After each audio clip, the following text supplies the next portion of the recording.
N'hi ha que diuen que després de les vacacions que diu que se deprimixen, que tots t'agarra depressió, dic, pues no cal començar a fer-les i això no sabrem no què. Sí.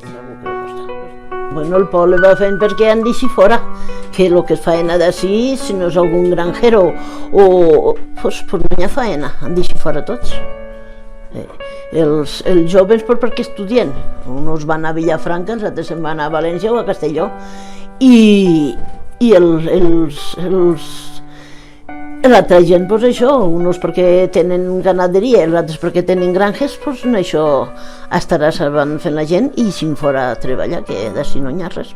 Perquè així, en tant que jo l'any que ve ja me faig l'edat de jubilar-me, igual fornia no n'hi ha.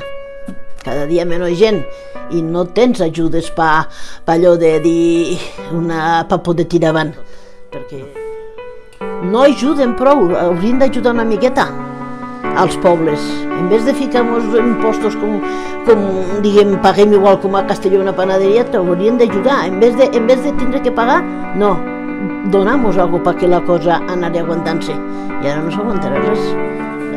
No, jo crec que en tant que jo, difícil d'agarrar-ho de només. I un poble sense tenda, sense igual, no val per res. Que n'hi haguera faena, solo que n'hi haguera faena per aguantar la gent, ja és molt, però claro, quina faena. Jo soc Fina d'ell, la tendera del poble actualment, fa 2 anys que la vaig obrir, ha fet ara 2 anys.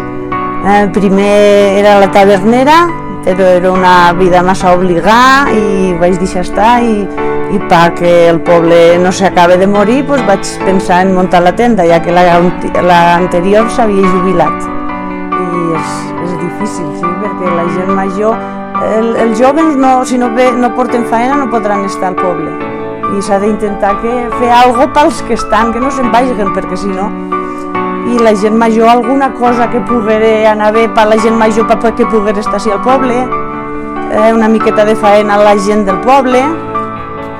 Hola, soc Marisa Ventena, soc de Castellfort i tinc una explotació ganadera de cebo.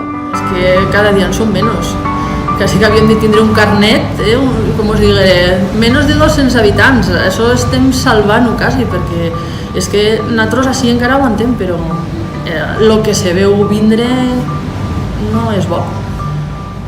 L'escola ara de moment sí que aguanta, però clar, si va baixant els xiquets també te lleven totes les facilitats, tots els mestres també es redueixen, tot se redueix.